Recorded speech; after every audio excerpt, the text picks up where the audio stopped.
bandage mo na yung first method, tama?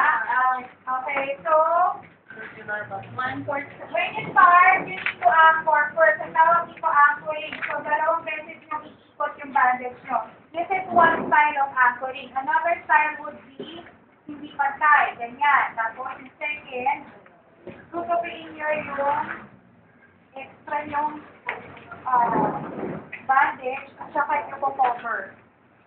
This is another type of anchoring. So, there are two types. Pwede kayong mamili kung anong gusto nyong gamitin. Naintindihan? Okay, next, yung body ng bandage nyo. Since we're talking about circular type of method, yan ay kakaiba sa lahat ng bandaging techniques kasi 1/4 lang yung gap niya. Lahat halos ng method is 1/2 inch gap. Ito lang ang hindi. 1/4 inch lang siya. Bakit? Kasi ang main purpose ng circular bandage ay tanggalin ang swelling, saka tanggalin ang edema. So, the more maliit yung gap, the more masikip yung bandage. The more na ma-suppress ang inyong swelling or maga. Naintindihan? So, ito talagang pang maga at pang mana. Pag nabitiwan mo yan ng ganyan, ma'am, zero ka na agad. Nabitiwan. Wala nabitiwan. Yes. That's why tignan niyo yung handle ko pa ganyan. Bakit? Para pag nahulog siya, salo mo. Kung ganyan ang paghawak mo, paghulog niyan, hindi mo masasalo yan. Naintindihan? Opo. Okay. Now, closing or what you call locking.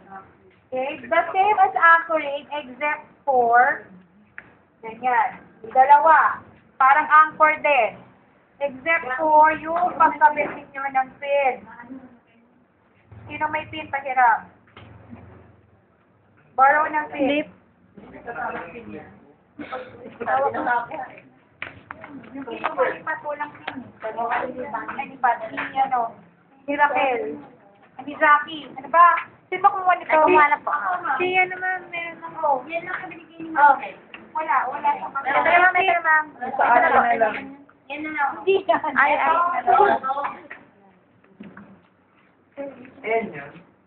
Okay, so, usually, kapag bandaging, ginugupit yan.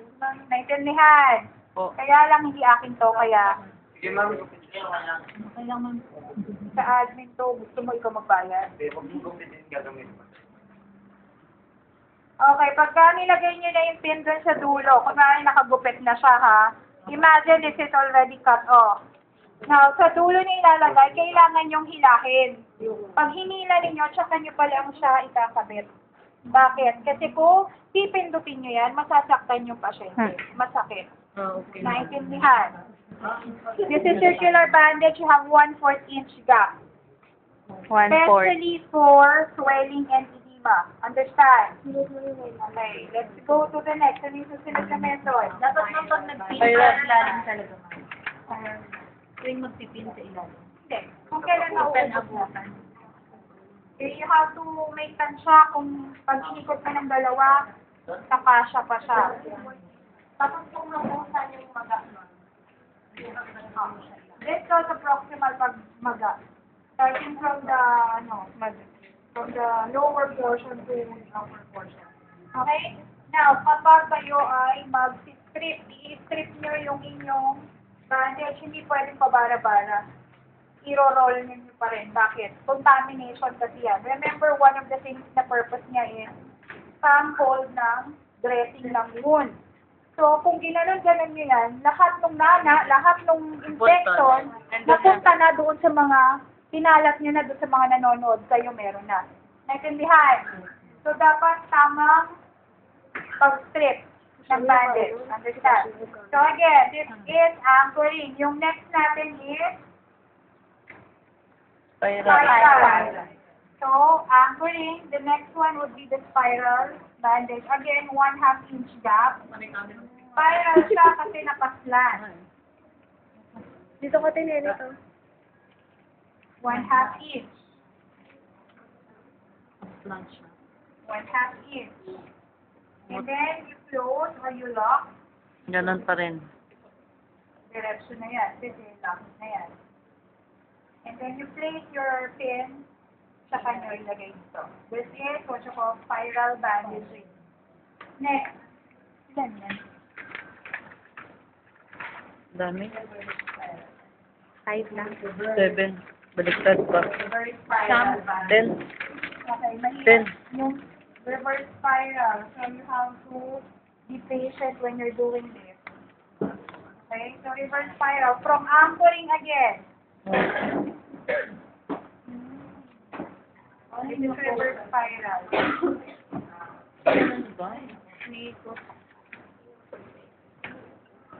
Dapat pababa. Ito na makita. May nakakita ka, puro cellphone. Puro cellphone. Okay? Parang mga paparazzi. Roving virus tong si Okay? Kinuha na yun. May virus yan. Reverse. Nakaalala yun. Reverse yung bandage. Half inch din yan, ma'am. Half inch. Half inch gap. Okay. Lahat mga half-inch gap, ma'am. Okay, so, tignan niyo yung itsura niya, para siyang cross. And then, you will lock. Pag-lock double mo naman. Same pa rin, ma'am. Same pa din. Lock it. Basta pag-lock, Tapos, lagay mo na yung Begin. pin sa end. Saka mo siya. Understand? This is reverse spiral. Next, sunod. Galing. Okay, so okay, I need a script for that.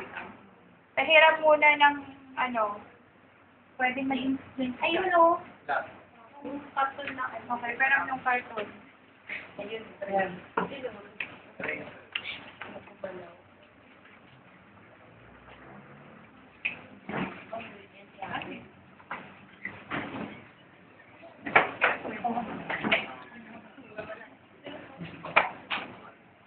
Sa atin ba yan? Sa AN. Sa atin yan. Atin yan. Dalawang araw ko na yun.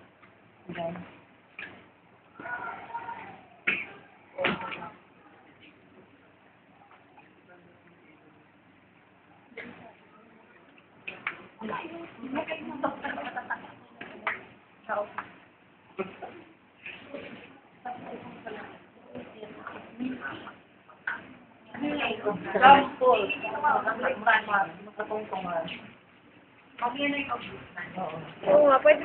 This is used by first aiders. Paborito ng mga Red Cross. Bakit? Ano, ma'am? Pakihawak ko muna. Yung bling bandage. Printing. Ha? Kasi pinakamabilis siyang gawin dahil ang gap niya talagang gap. As in, makikita yung skin. Understand? Bara-bara style ang oblique. But again, you have to apply 1/2 inch gap. Pero kita yung skin. Ito lang ang katangi-tanging type ng bandaging na nakikita ang skin. The rest, bawal yun. Naintindihan? So, you lock twice. Laging spray ko ng paglalak. Twice din ang anchoring. So, this is what you call oblique bandage. So, paborito ng Makto sa start sa the end ko din. Anchor and lock. Dalawa. Balot. Ang number. Ano yung sunod? Ang figure of 8, you can do that almost all of the body parts. Kaya siya yung pinaka-common sa lahat ng bandaging technique. Kasi halos lahat ng katawan, part ng katawan, pwede mo siyang gamitin. I'm only going to perform yung mahihirap na figure of 8, ha? May I borrow your panyo? Isa pa extra bandage. Panyo mo yan? Panyo mo.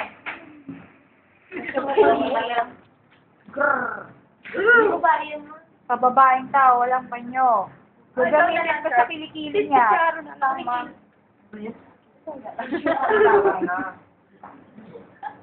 Buti na lang. Mabasag man yan. Sa'yo yan. Nabasag. Naka-t-shirt. Wala. Sige, lang.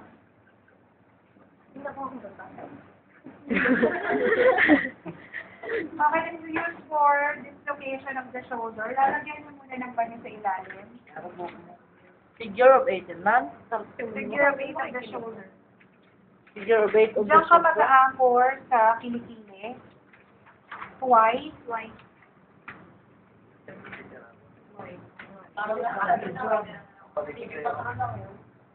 Ang problema, naka-uniform ka, so dapat walang mga wrinkles, walang fold. Kaya lang, yung uniform that prevents that. So, pag nakita kayo ng fold, sabihin nyo na yun. Okay, talikod ka sa akin. Ilang ulit ng ganyan, ma'am? Dalawa. Anchoring and locking. Wow, may paki ka pala.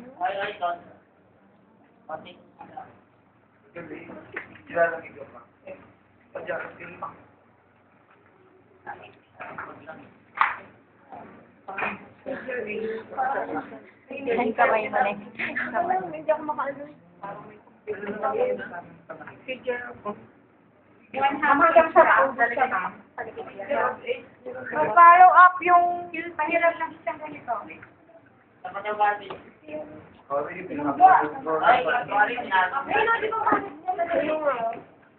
Figure 8 lang yan. Shoulder figure. Shoulder figure. Pinika.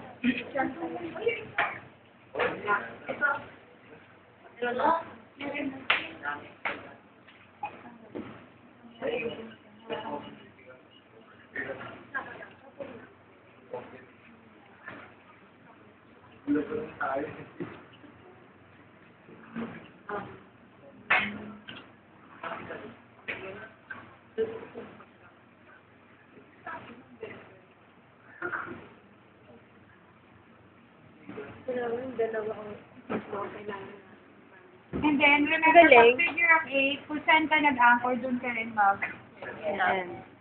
maglalak. Galing, no? Ay, tatlo.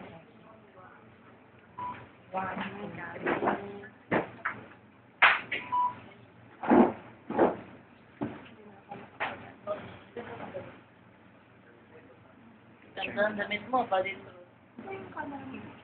Mulawing. Shoulder figure of 8. Tingin. Wow! Ganda. Uy, nawala yung taktak mo. Ika na dito. Ayan po. Pull ka lang, dyan ka lang. Gawin mo yung Tumawa. Wow, celebrity. Ito yung shot. Yeah. Another turn. Another turn. Okay na. Ako, figure of 8. Kasi pwede itong gawin dito, ha? By the way, guys, ang figure of 8, yan ay gusto halos lahat ng mga nagbabandage. Kasi, po meron din. let me just explain, ha? Ang figure of 8 kasi, it allows slight movement. Diba? Dapat stable. Pero it allows slight movement. Like, for example, kung may ankle sprain, paano ka nga naman maglalakad kung hindi mayroong slight na inaalaw na movement? Understand? Ngayon, ang kakaiba sa figure of 8, butas palagi yung joint mismo. May butas. Kung pag dito mo siya nilagay, ito butas to. Para at least nakakabelo pa rin. Naintindihan? Yun lang yung kakaiba sa lahat. Basta figure of 8 yung ang ginamit.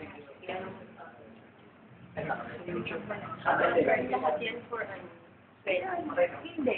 Musculoskeletal injuries like fracture, dislocation, subluxation, lahat ng mga bali-bali ng katawan. Or pag may stroke, yung dorsiflexion assist, ginagamit namin yan para hindi mag-circumduct yung paa. Di ba pag naglakad ang stroke, pag ganyan, so para hindi mag-circumduct, tinataas na namin. Dorsiflexion assist. So pag naglakad siya, nakataas na. Ganyan.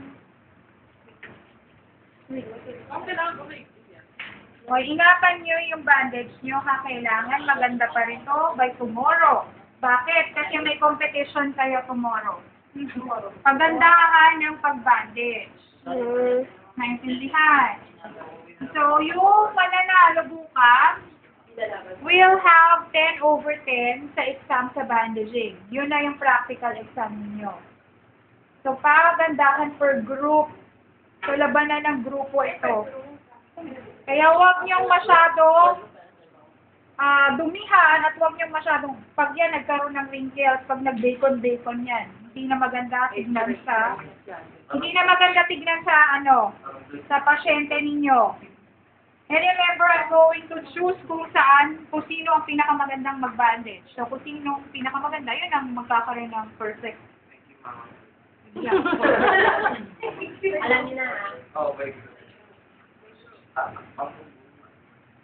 Kaya nga hiniram ko talaga yung sa admin. Hindi ko pinagalaw yung sa inyo. O, kanino to? Akin na, Ingatan. dalawang ganito ko eh. Pag nasira ito, may isa pa. Perfect one. Hindi naman kasi talaga dapat masira eh. Kung kayo ay hindi bara-bara gumamit. Deserve. Okay. Dalhin nyo yung nasa sa bahay. Kung meron kayong bandage sa bahay, dalhin nyo. Lahat overperformance. Ay, yes. I can choose from one of those kung ano yung gusto kong Hindi yung ginagawa pagawa. kayo na. Ikaw mo mag-ano? Ako ang magsasabi, tapos gagawin nyo, tapos titignan ko kung sino pinakamaganda. At pinakamabilis gumawa. Maganda na sulit mabilis. Ilang mga Mabilis naman naman. Pangit naman gawa mo. Ano May- price, Ma'am Candy? Perfect score sa practicals ng bandage. Siyempre, kapag hindi kayo nakascore, palagi kayong kulelas, removals kayo. Pag nag-removals, 1 by 1 ang practicals lang.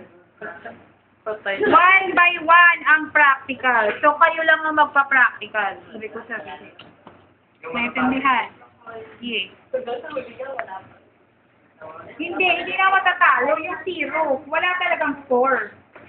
May ganun eh. Hindi nakaka-score. 5 kayong maglalaban-laban. Lahat sila nagka-1. Tapos, yung isang, wala. Pag gano'n, magpa-practicals kayo sa isa. Makawan lang tayo. Gagawin. Ano sunod? Figure of 8. Katanggal lang nung Paa pa rin. nilabas ko nga yan para sa akin.